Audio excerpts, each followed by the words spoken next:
Hi, everyone, and welcome to another episode of Pitchside Perspective podcast. I'm your host, Stuart Sharples, and joining me as always is Jack Koleszar. This week, we are debating whether or not the Club World Cup was a success and what it could mean for the World Cup next year.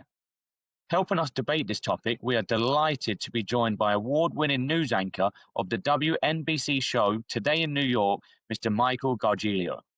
Someone who has reported firsthand on the Club World Cup, Michael will share his findings on what was a worldwide affair. So sit back and enjoy this episode. 1, 2, 3, 4.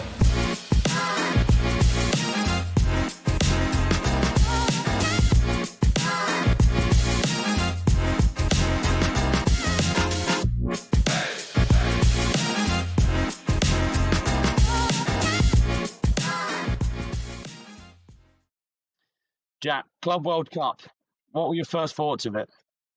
Well, my initial thoughts was probably skeptical, but I think as it went on, like a lot of people, my interest in it grew, and I liked it more and more as it went on. I'm sure there'll be things that they consider after this year's tournament and make some changes, but I think overall it could be considered a success with space to grow and improve further. Yeah, I'm kind of on the same wavelength as you, and I think it was definitely met with skepticism in terms of like what is actually happening here. But I think it could be a good thing in the future. I do think the qualifying for the competition is something that, you know, a lot of people are questioning. How do you make sure the best teams in the world are there that current year? So that maybe a little bit of thought into that. How can you make sure that, like I said, the best teams in the world that year, right then, or the last couple of years, are definitely in place there. I didn't actually manage to get to any games, but there was some good games on TV. I know, like the Real Madrid PSG game, the final. I mean, nobody expected Chelsea to win it. Any games catch your eye? Well, I think the final was good enough, and I think the fact that there was two, big clubs in the final. PSG obviously in great form, had a lot of recent success, and then Chelsea beating them. I think that's what the competition needed, was a good final between two really strong teams. You could maybe argue Chelsea one of the best teams in the world right now, but they beat PSG. So in that sense, it's a big well done for them, and a final that I think was suitable for the competition. Yeah, no, I agree with you. I see you got your Italian shirt on today, representing the old school. Yeah, AC Milan shirt. One of my favorite players ever is Maldini, and obviously the Maldini family runs strong at AC Milan. I had to pull out the AC Milan shirt for this one. Was that your inspiration play, and that was your icon who you tried looking up to? I mean, yeah, sure, why not? He played an old dream. We can indeed. Well, I've gone a little bit lower of the level. I've gone Bromley, my local team. Was the shirt that they wore in their first year EFL League 2 last year, and they've started well in the first few weeks. A win and a draw. So fair play to them. Obviously, last week I gave you the clues for the Guess Who player, and it's your turn to give it back to me. Yeah, so I'll give you the first clue right now. So the first clue is going to be he is a Golden Boot Award winner in the Premier League. Golden Boot in the Premier League. I mean, it's one of these. It's always worth, with the first clue and the 5 points at stake, to just throw a stab at it. Yeah, I'm going to go with Thierry Henry. Okay. But we'll see how I get on. So then, give me the second clue then. You want the second clue right now? Yeah. Second clue is he did have 2 spells as Burton Albion manager. Interesting. This is definitely throwing a stump. Definitely is now not Thierry Henry. He definitely was not coaching at Burton Albion. 2 spells. The only one I can really think of, maybe in that era, like Duncan Ferguson, but I don't think he would have won the Golden Boot. But yeah, we'll have to wait to the end of the episode and get clue 3 and see if I can get it on that one. But with that being said, I'd love to introduce our guest and our expert this week. Michael, how are you? Hey guys, great to see you. How you doing? Good. It's great to have you on. And as a new guest of the podcast, Jack's got some quick-fire questions for you. Go ahead, Jack. I'm ready for you. Yeah, let's get to know you. So first of all, name?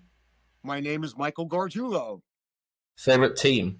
My favorite team is Ajax Amsterdam. Nice. Favorite kit? Favorite kit? Ivory Coast national team. Well, okay. Yeah, I'm liking the Southampton jersey today as well. And then your best player seen live? Pele. I got to see Pele play. That's probably Yeah, might he be did pretty well. It's pretty good. yeah, after 3 seasons of this podcast, that might be the best answer so far. And then lastly, best sporting memory. My best sporting memory has got to be, this is, if you don't mind me to indulge, guys, June 1979, the then New York Cosmos, which were all the rage in New York City, 70,000 people going to see every match. For some reason, they put together a match, the Cosmos against the world champion national team of Argentina. This is the Pastorella Mario Kempes era of and Ardiles, of course, who played in Premier League. I was at the Giant Stadium, 70,000 people. And this shows you, I mean, this was crazy for us. The Cosmos held them 0-0 to the 88th minute. It was dark, it was late at night, and Daniel Pastorella scored with 2 minutes left to play. We were devastated, but it showed you how soccer and football had advanced in the United States, that here was the most exciting game we had with no goals, but just the idea that our NASL team that played with this crazy ball, the NASL ball, could hold off the world champions. It was amazing, and I think it was worth the 4-hour delay it took to get home that night. Yeah, another great answer. Those answers are unreal. And it seems like that 4-hour commute is probably not changed today. It's probably still even as impossible to get in and out of the stadium. Yeah, well, it's still, it's a new stadium now. Now it's MetLife Stadium. And you got to know the tricks of the trade to be able to get out. And I think a lot of people do, to make your way onto the New Jersey Turnpike and other roads out of there.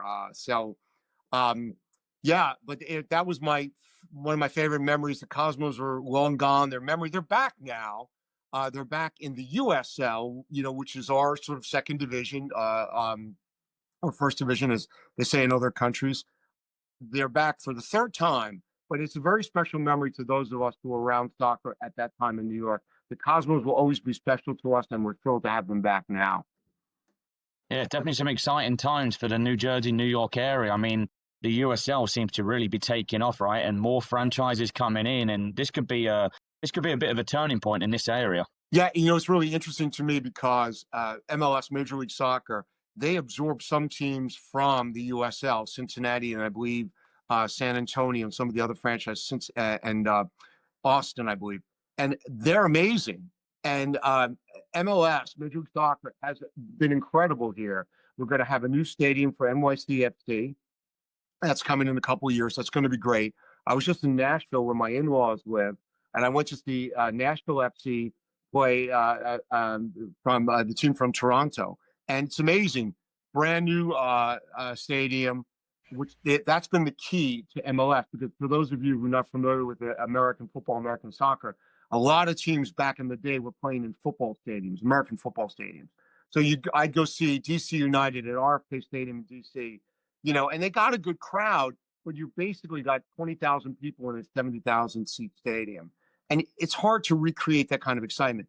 Now, DC United, almost every team in MLS plays in a soccer-specific stadium, 25 to 40,000 people. It's changed the whole way. They're playing in great venues, and it's really exciting. No, I mean the way the landscape is changing in North America and especially the US, it's getting better and better. And obviously we had the Club World Cup hosted here, and it just kind of showed the pinnacle of what could be in America. So I kind of want to take you back to the start of the journey. How did you fall in love with this game? Okay, so it started, I'm a bit older than you young guys, so it started in the 70s. A couple of things happened at the same time, even as Pele was coming to the Cosmos in 1975. But around that time, on public television in America, there was a show called Soccer Made in Germany, and it was hosted by someone from Britain, Toby Charles. I don't know if Toby Charles is super famous, but he's the first football announcer I ever knew. And they would do highlights of Bundesliga games from Germany. And I still remember some of the players, Rainer Bonhoff and Klaus Fischer from Schalke 04. And that was sort of happening, and I was really getting into watching it. And then, of course, Pele came in 75, but I was still kind of young to go out to Giant Stadium to see the game. So it was really that key season, 77 and 78, that I started going to the Cosmos with my cousin. We were 16, 17 years old, taking the bus out to then Giant Stadium. And you don't know what that was like, because the Cosmos, it was like the Rolling Stones on tour. You know, it was amazing. How many World Cup captains did we have there? How many World Cup winners did we have on the field? Beckenbauer, Carlos Alberto, captain 1970 Brazilian team. For my money, the best World Cup team of all time. Franz Beckenbauer, captain the 74 team, had played in the World Cup in 66 and 7. You know, incredible. We had Johan Neeskens, one of my favorite players of all time. Cruyff would guest with the Cosmos. You'd go to the game. Mick Jagger would be there. Henry Kissinger would be there. You know, now the problem for the North American Soccer League is the Memphis Rogues were drawing like 5,000 people, and the Cosmos were drawing 70,000. But it was so exciting, and that was really my introduction. Then about that time, of course, in 74, you had Germany winning the World Cup. And that, I don't think most Americans even saw that game. But then I started looking at it. I'm like, I thought the Dutch team was the coolest people on earth. You know, they all had long hair, and it was a cool group of guys, and it was Neeskens, and it was Wim Riceberg, and of course, Cruyff. Cruyff was my hero. And I just thought this was the coolest thing ever. So, you know, I started watching it wherever I could, going to all the Cosmos games, and it was just really amazing. And that was my start. Now, just one quick thing. 78, I go to England for the first time. No credit card, no phone, no reservations. I'm staying in some place in Russell Square. And we went to it, and I looked up the store today. Lily White's, it's still a thing? It was right at the Nose Circus. This is a 1978 Southampton shirt. Never worn outside of my house. And this, I believe you said, guys have a relationship with Wales. This is the 1978 Wales national team shirt. Wow. So you know, it wasn't like today where you can go online and buy any jersey from any team at any time. Like, you had to literally go there. I went there with cash and Lily White's and bought like all the jerseys I thought were cool. I didn't really even know Southampton. So anyway, that's how it started. And then, you know, I love the World Cup. And so I've been just a World Cup fanatic since then. And of course, 82 was big for us as Italian Americans. Italy wins. And that was in Spain, that was such a great World Cup. And then, you know, I always was rooting for the Netherlands. They had a couple of, you know, we say in the America, the Netherlands is the Buffalo Bills of the World Cup. The Buffalo Bills have gone to 4 Super Bowls and lost all 4. Netherlands has lost 3 World Cup finals. So anyway, that's how it started. And then, of course, MLS and North American Soccer League went away. MLS came in 2 years after our World Cup in 94. And to be honest, it struggled for a while, but they hung in there. They got new management, and these guys are really sharp, and they've done an amazing job. And now the Women's League is doing great. So, yeah, so it's been all good. I was going to say it's on the up and up. And as you just mentioned there, the Women's League is just as good as, as any league out there. Gotham FC, they're doing amazing. And just the initiatives behind every team now in the US, both MLS and the NWSL, yeah, it's fantastic. And obviously, America had the World Cup in '94, and you had that big spectacle. And we've just off the back of another big spectacle in the summer with the Club World Cup. Right. Obviously, the Club World Cup has been around since the 2000s, but it's been in a different format. Right. But you were there a couple of times at a few games. I'm going to put you on the spot. How would you sum up the Club World Cup in 3 words? I'm gonna do it in 3 words. I agree with Stuart. Actually, I agree with Jack. No, Jack. I'm sorry, Jack. You were the one who said it. I agree with Jack. It was exactly. I think people need to know how you qualify. I think that was a little unfamiliar to people because it was like, why is Miami here? Why is this team here? And I think that was a little confusing to people. And I also, as Jack said, I think you had some great games with great crowds. Like I was an accredited journalist, which I was thrilled to say I was able to go navigate that and be there. And I saw two pretty good games. I saw Dortmund against Palmeiras, and then I saw also the PSG Real Madrid game. So I really got to see two great games with great crowds at a great venue, MetLife, which is, of course, where they had the final. But it was very uneven, as you know, because they had some games with not a lot of people and then some games super well attended. So I think they've got to make it clearer how you get in. And I think that you have to accept if you're going to do that, it's going to be like the World Cup, where you're going to have teams that really don't have a chance of winning the tournament, but they are there in the early stages. And I just think everyone's got to be on board with that. I would say to people too, like, look, if there's a game where it's not going to be your PSG, your Chelsea, so forth, maybe you can go. The tickets will be cheaper and you'll get to see some world-class football or soccer. So I would say that would be the case. The U.S. is good. We love the Super Bowl in football, right? So what you could always say is, here's a chance for us to put on 15 Super Bowls at the same time. And they did that in the Club World Cup. They did not use the soccer-specific stadiums, right? Because here in our area of New York, New Jersey, where I live, we have Red Bull Arena, which is for the New York Red Bull. So no, it's Sports Illustrated Arena now. And they could have done some games there, but they didn't. They chose to have everything in MetLife. So, I mean, it makes sense. You want to use the same venue more than once. But I think it shows what we can do well in the United States, like get people in and out of big stadiums. It is a challenge. It's a logistical challenge for fans because this is not like, going in Europe or in South America where that big arena might be close into the city center. Ours tend to be in the suburbs, and that's a challenge that's very different. But I think that I would have liked to have seen a more clear way of doing this so that it made sense to everybody. Even Yeah, I and was I think confused at the group stage. I'm like, who's in this group? yeah, Who's going on? yeah, and I think you make an interesting point. Is Infantino's gone from having 7 teams in this tournament to now 32 and potentially taking it to 48 in 4 years' time to the next one. And I think a lot of people are looking at this going, this could be really good, but it's not there yet. And I think when it comes to an opinion on the Club World Cup, we have to remember this is in its infancy stage and there is going to be some teeth and troubles and there is going to be some pains. But I think you made a great point in the qualification. Why are Auckland from New Zealand, why are they in it? Why Yeah. are random teams in it? Why are Inter Miami in it? Yes, we may got the Messi factor, but there has to be when it was the 7 teams, it was all the federations. If you won the Champions League in Europe, if you won the ASF Championship in 8, it was all of the top teams coming together. So I think for this to move on, that is a big thing they really have to get right. Well, I was just going to say, too, that I think that what, to me, makes the Champions League so exciting, what makes the World Cup so exciting, that's something you want to win, you carry with you for the rest of your career, the rest of your life, right? And it's not just the stars on the shirt, it's what you are.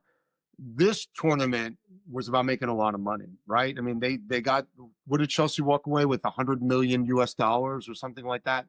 And that's cool and it's great and it helps you in your Premier League season and it helps you, in international competition. But I think you want a competition where people want to win because they want to win.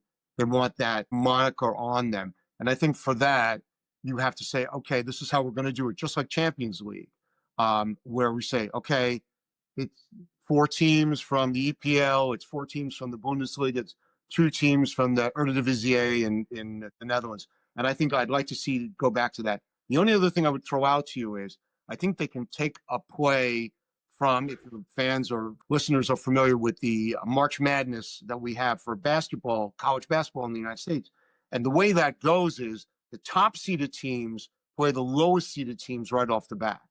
And then you sort of work your way in. The 1 team plays the 8 team, 2 to 7, so forth and so on. So I think there's nothing wrong with bringing Auckland in, and they play a really tough team up top. But that's just the way it goes. You get to be in it, you get a really tough game, and then you're not having, you're sort of like, it's cool. Maybe an underdog pulls one off, but I think something like that would work. And I think maybe with this competition, instead of doing a group stage, maybe with this, since you're doing it after a lot of teams have played their league, played their cup, played in international competition, maybe do a knockout right from the get-go.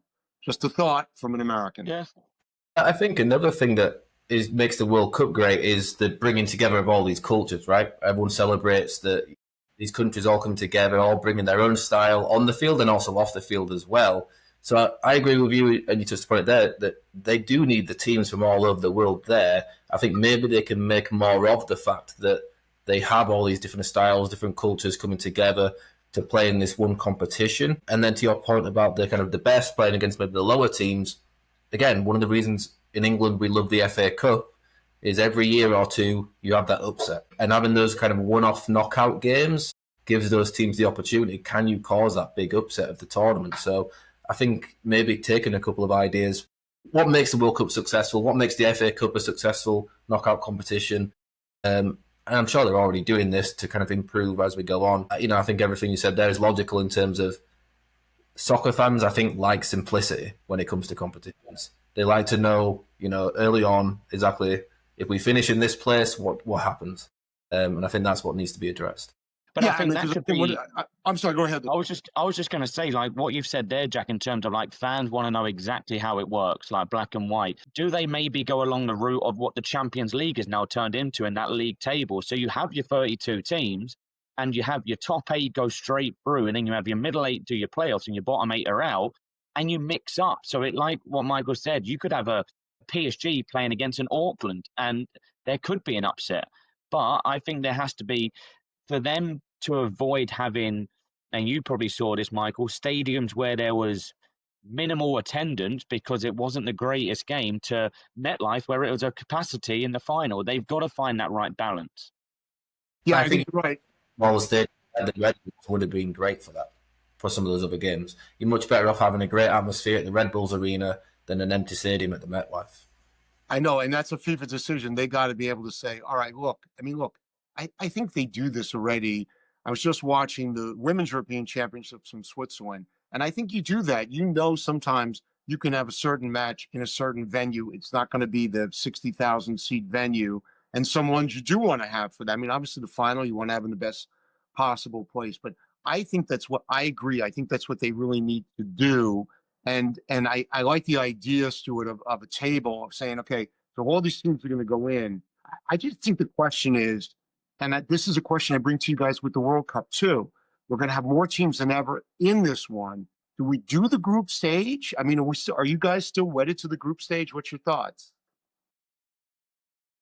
I think that the group stage ensures, or not ensures, but certainly makes it more likely that the biggest and best teams are going with those like knockouts. And ultimately, on the money side of things, they want the big teams in the final stages of the competition.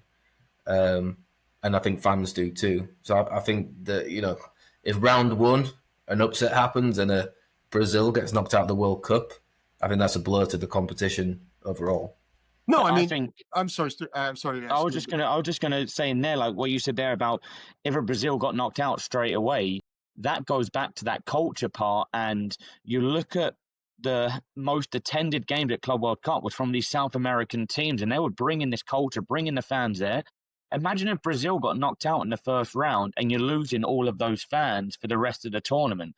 I mean, Michael, you saw at the Palmeiras game, those fans were unbelievable. Yeah, it was great. I was there for the Palmeiras Dortmund game, and they had so much fun, and it was really great. And it was interesting in New York because I anchor the morning news at WNBC in New York. We had an interview with a guy who was a Brazilian guy living in New York, and he was in tears because he said, "I never thought I would see my home club in person again." And I think that's great. I mean, the World Cup, we love our national team competition, and we love to root for our home countries. But I think people love their clubs. And I said I said to my co-anchor at the time, this is like the Yankees going on tour in Poland. And somebody who's living in Poland who's from New York and never thinks they're going to see the Yankees again. And you get to see your club because you have a special relationship with your club. I'm sure you guys do. And this gentleman was so thrilled to see Palmeiras, and it was so much fun. That atmosphere was really great there. And you saw two different cultures. You saw the German Dortmund fans, and they were having fun in their way, and the Palmeiras fans were having fun in their way. So it was really great. Look, I agree with you guys. I think giving every team a guaranteed 3 games in a group stage setting, I think is still good. It's going to be a lot of groups, though, for this next World Cup. Yeah, I think when I think about the Club World Cup, I love the word Jack said in terms of culture, and I think that's what FIFA have got to hold on to. How can you make this event a cultural event? And I know they're looking at possibly other host nations for the next one. And I think the one thing that America got right was the awe of it. When I first came to America, everything I saw, even from highways to buildings, everything is just bigger and better in America. And I think that is the one takeaway from this Club World Cup is all the stadiums are impressive. They've got to now find out a way of filling it. And I'm not sure about yourself in terms of the games you went to, but what was that fan experience like for fans going to these games? Was it a way of going, yeah, I want to get the next game and the next game, or was it a case of they've got some work to do? No, I mean, it went pretty smoothly from what I could see. Now, the Palmeiras Dortmund game, I think they had about 35,000 people there. It's a pretty big stadium, like 80,000 seat stadium. So people were still partying in the parking lot outside MetLife, which was great. Everyone was having a great time. You know, there is public. We're lucky here in New York. You can take New Jersey Transit and get from Manhattan out to the stadium, which I think is fantastic. And so that allows a lot of people who don't have cars to get out there. Now, when I went back for the PSG match against Real Madrid, you know, huge crowd. And people are out. People got out there early. You know, we got a big area, so we have a lot of people who come out for these games. And I think they'll have that. I always think with the World Cup, to Jack's point, like I think of the Orange Army from the Netherlands and how this, I mean, you can't really drive your bus across the ocean to here. But remember, the era of the World Cup being in one country, that's kind of over, right? Because the one after this, aren't they going to do like Spain, Morocco, and then Uruguay? You know, so really, I think this is the new normal. It's not going to be like it was in the 60s and 70s. I mean, of course, 2002 was the first one of these where you did Japan and South Korea. But I think the era of like, okay, we're just going to go someplace and take a train and maybe drive our bus, I think those days are sadly gone. It's going to be more sort of corporate, like, okay, I'm going to get these tickets in advance. I'm going to fly here. I'm going to do that. Maybe it'll be a little less spontaneous than before. But do they risk with that outpricing the working class people? Because if I'm a fan, when England come out to the World Cup next year, hopefully we qualify. I'm sure you will. Fingers crossed. We've seen it happen before. But when England come out, it would cost me an absolute fortune to fly to this place, fly to that place, and watch every single game. Whereas if it is hosted in a small country, a small European country, a smaller South American country, it's a little bit easier to get around. Whereas with the World Cup next year and with the Club World Cup we've just seen, if I want to follow a team around, I'm taking out a small mortgage to be able to afford it. Yeah, it's a challenge. I mean, and I think this is something that the football world has to reckon with. Because I was thinking, look back at some of these World Cups: 62 Chile, 58 Sweden, 54 was in Switzerland. You know, you're talking about a relatively small place. Now, you had the last one in Qatar, but you had to get there. And I think people were staying in different places in the air. You know, it was a logistical challenge for people to get back and forth. You know, I don't know. There's no good solution to that. I was thinking there was a movie. I don't know if you've heard of this movie called 66, about a young boy growing up in England, and his bar mitzvah happens to be on the date of the World Cup final in 1966. And all his family members start making excuses why they can't show up for his celebration, which is so important to his life. And everything goes wrong. And his dad finally gets a ticket. And they run in there and they watch the final at the end, and they see Jeff Hurst score 3 goals, and Franz Beckenbauer's got his arm in a sling. Now, that could never happen today, right? Because you'd have to go on the FIFA website and get the tickets and then be in the right place. So it's a totally different experience. And yeah, I mean, I think we've got to come to a reckoning with that. But it's a different world. So maybe it is going to be a different world. And maybe your experience is going to be more limited. Maybe you're going to come here from somewhere else and see just the games in one city, or maybe New York and Philadelphia and maybe DC, and that's going to be about it. Yeah, and I think you raise a good point in terms of ticketing, and not only how accessible these tickets are going to be. I mean, they're talking about now you can secure like hospitality packages for thousands, but you look at the Club World Cup, when they first came out, they were hundreds and hundreds of dollars. And then the first game came around, and the rumors are going around that they're giving out local college kids tickets to fill it up. And the semi-final, the Chelsea semi-final, you could get a ticket for $15. Like, that blew my mind that to me, they've shown that they've outpriced it too early and they've got that wrong. So I hope that they look at the World Cup maybe slightly differently and say we need to really focus on this price and have certain tiered packages. Now, I was told that guests on this podcast receive the hospitality package for the next World Cup. Is that still valid? It could well be. You have to talk to Jack for that one. Right. No, but look, I get those offers too. And then there's other thing where you buy like these memorabilia tokens or things, and then that allows you to bid for this. I think what people are going to be well advised. I mean, I think this is tough to give people advice because FIFA is controlling these tickets, right? So you got to go on their website. Yeah, I mean, I'm sure your listeners, everyone's registered. You're going to get that notice back from FIFA September 10th. There's going to be phases of lotteries, and you're going to go on. And we are not quite sure. If am I buying a venue package? Am I buying a team package? Because I would think England fans would come here. You don't want to just go to a venue and you may see England, you may not see England. I think you're right. And then maybe the question to that's going to be, am I going to wait and see if I can get tickets at a later date? My son got a ticket for the Dortmund game when he went with me. I was in the press box. He got a ticket for $40. I think the thing with the World Cup, especially in America, is it's an iconic thing in terms of there's going to be people there that maybe soccer's actually not a huge interest to them, but they want to be able to say, I was at the World Cup, I was at the Cup match. And I think that's why, honestly, no matter what the price is, there's going to be people paying the price. And unfortunately, that is going to mean that maybe the working class, everyday soccer fan that 100 years ago that was the game was for them, they're not going to be at the games, unfortunately.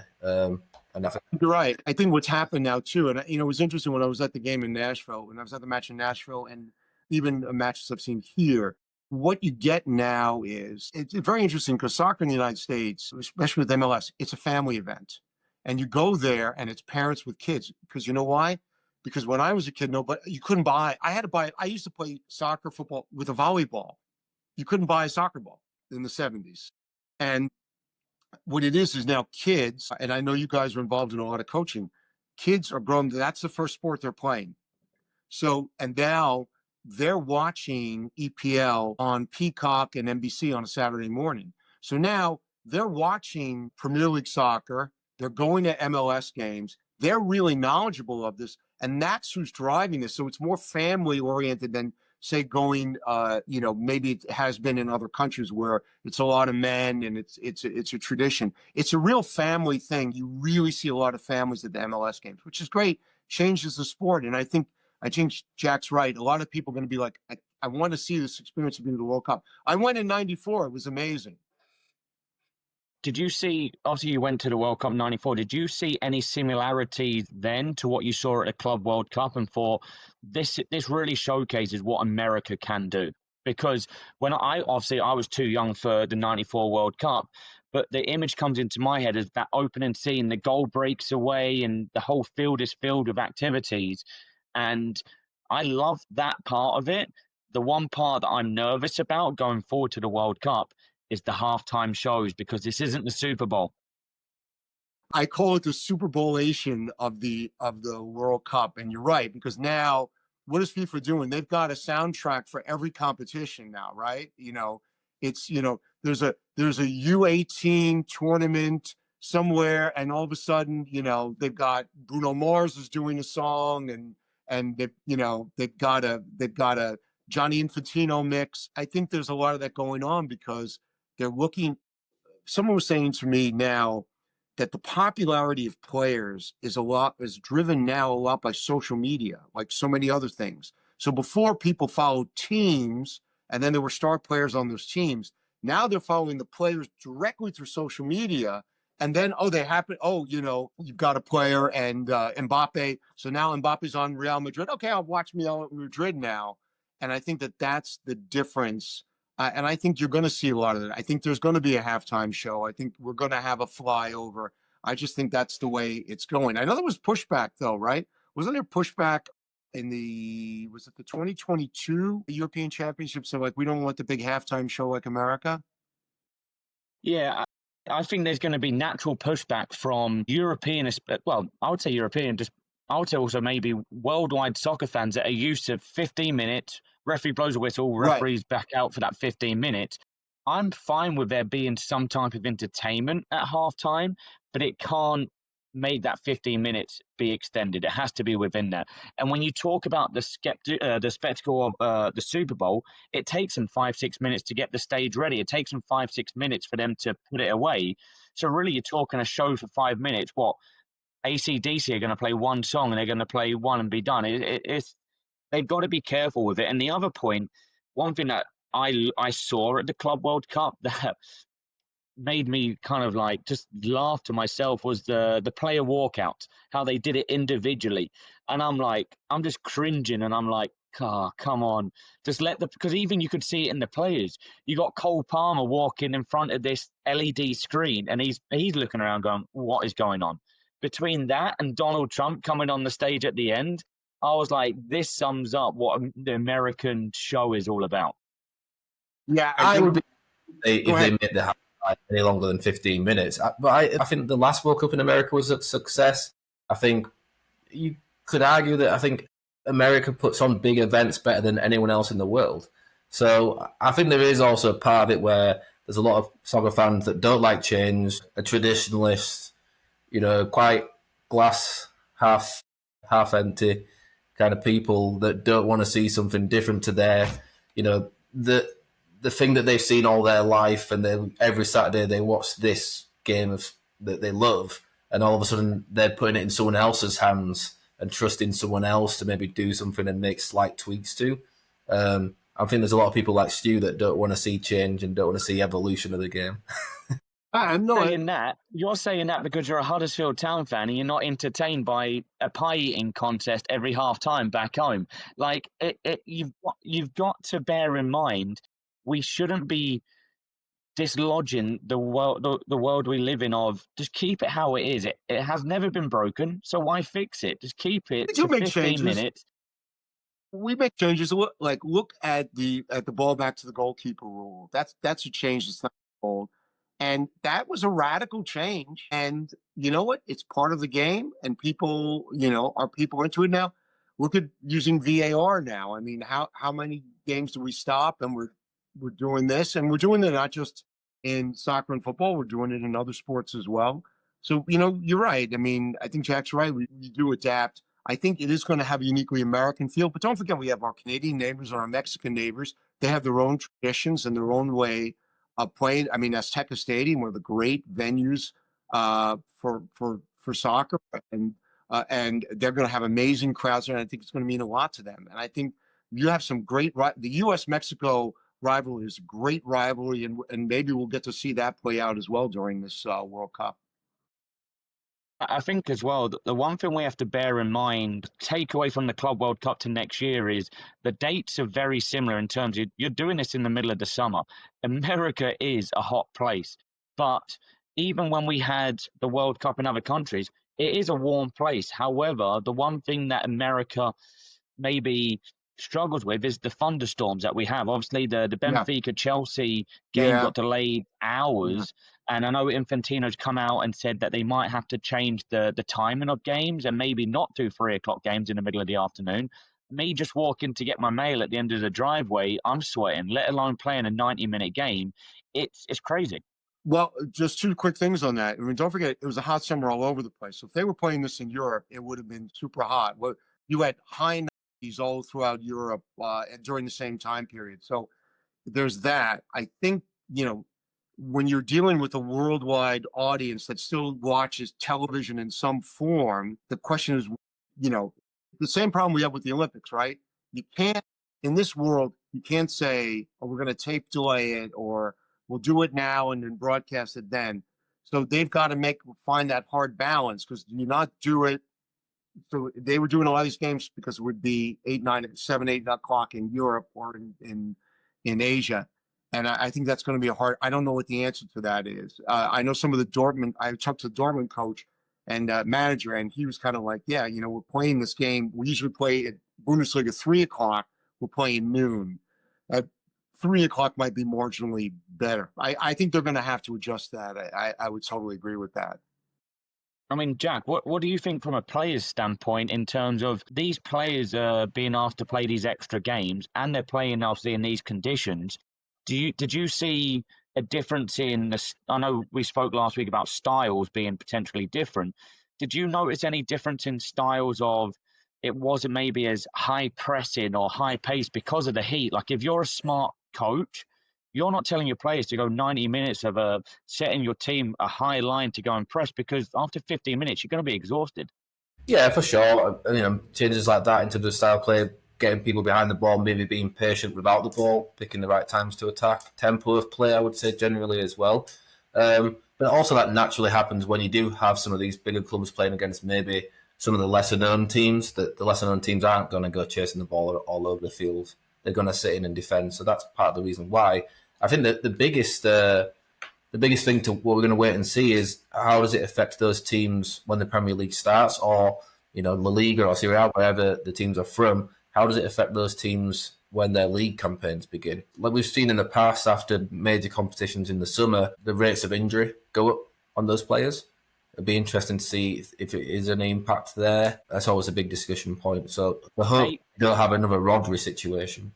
Well, maybe Chelsea are actually the smart ones here. By signing 50-odd players, they've got a big roster so they can rotate in and out. Because when you look at PSG and Chelsea in the final, they had the 2 youngest squads. So when it comes to this heat and the fixture overload, maybe you do need to be having a young and big bolster of squad like Chelsea have had. Maybe that was the thing that helped them win it. For sure. I mean, everyone would love that, but not everyone has the finances to support it like Chelsea can.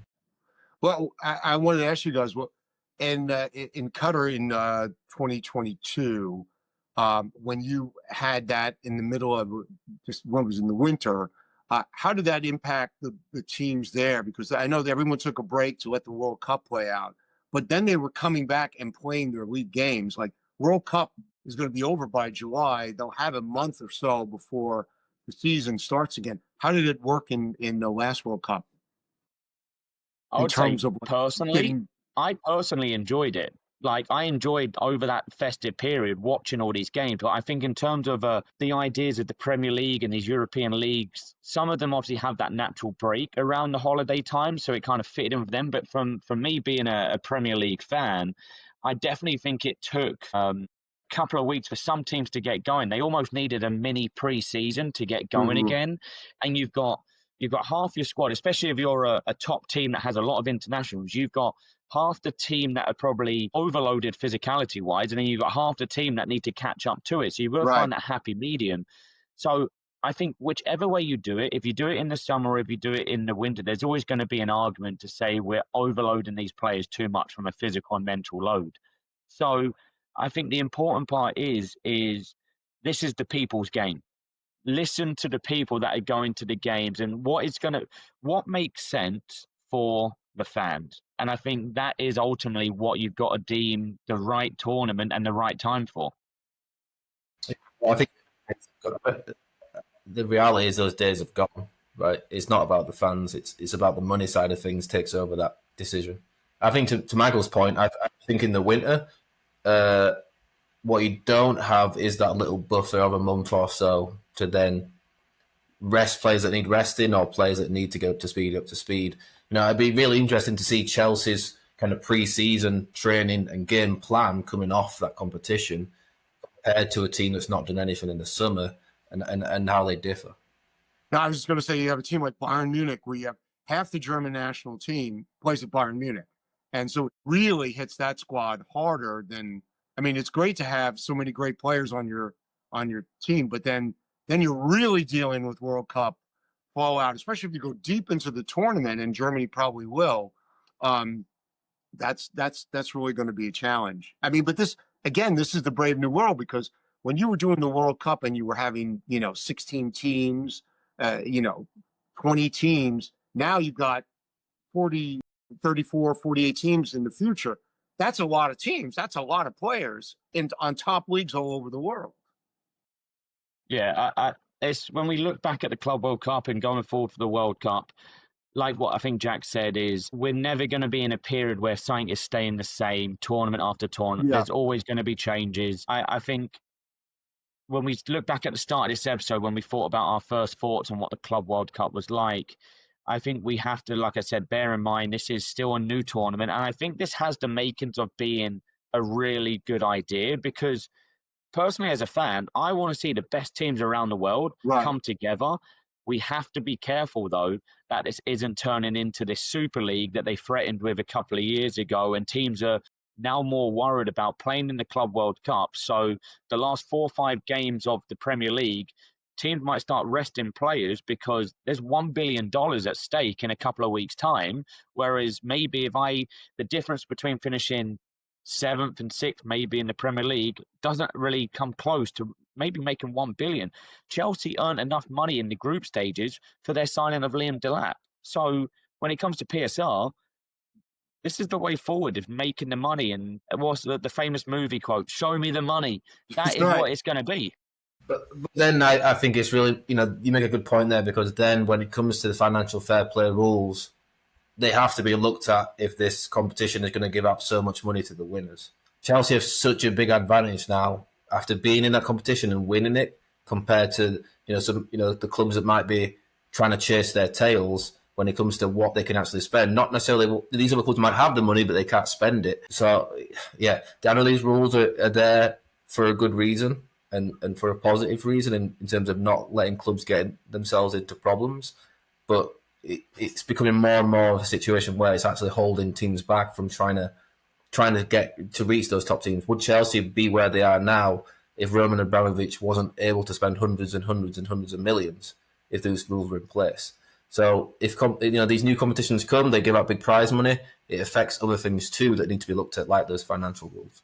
Yeah, and I think I think they also now have to say, okay, this is a global game, so we can't just say everyone's going to go off and do their own thing. I think FIFA has got to look at the whole world schedule and say, all right, look, we want to fit this in, but we understand now that there's World Cup qualifying, there's Champions League, there's Europa League, there's different competitions in South America.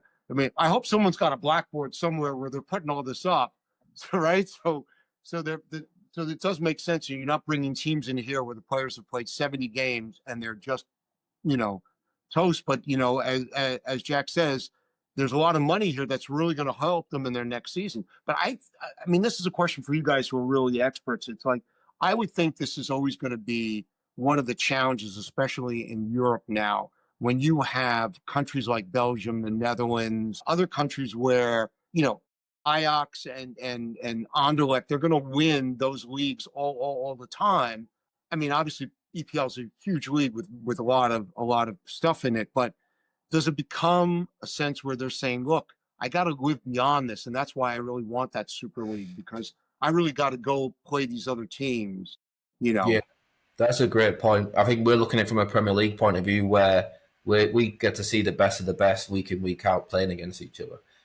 Like you mentioned there, to a Dutch fan, maybe some weeks they get to see great games, and other times to them, and if they support Ajax and they get to see Ajax play against Real Madrid more often, not just in the Champions League, but also in this new competition, then yeah, I think that's a really good point, actually. Yeah, no, I agree. And I think it's one of those that we have to be able to open it up. But I think, Michael, as we kind of wrap this conversation, I'd love to kind of give you one last question of, Please. you've just been placed in charge of the Club World Cup in 2029. What is one thing you would keep, and what is one thing you would scrap and change? The one thing that I would keep would be, let's see, that's a good question. I would say the one thing I would change definitely is the qualification method. I think the 3 of us agree. It's got to be clear, it's got to be concise, and it's got to make sense that everyone understands. Even if that means some teams don't get in, we've got to know why everybody's there. the one thing I would keep, I think the way they did it, and I think doing it in the big stadiums is not really a problem because the challenge, I don't mind seeing a game with 30,000 people and 80,000 seat stadium. You don't know who's going to be in that game. So the problem is if you just say, okay, we're going to put it in a 27,000 seat stadium, great. And then you get a matchup that you didn't expect. And then all of a sudden no one can go. So I think the stadiums are the stadiums. We're just going to have to keep them. I keep that the same. And I would just change the way you do it so it makes more sense and it's a real competition that people can understand. This is why everyone's here, and also gives them something to shoot for throughout the year. I think you're spot on. I would definitely vote for you as FIFA president. It sounds like you're the man for it. Okay. As our first guest of the new season, we always ask the guest the same question every episode to finish off the chat, and I'm going to leave that to Jack. Yeah, so the last question is always the same question. If you could change one thing about the game, what would it be? If I could change one thing about the game, what would it be? It could be on field, it could be off field, it could be anything to do with the game. No, you know what? You know what I don't understand as an American? I think they should allow players to more aggressively challenge the goalkeeper. I've noticed that maybe it's an American thing, but I think there's a lot of times when you could have a lot of excitement if the goalkeeper doesn't get rid of the ball really quickly. You could have the opponent player picking it up, and I know that they don't tend to do that. I would like to see that more aggressively allowed. That, if someone's lolling around with the ball, you can really challenge them and take that ball away.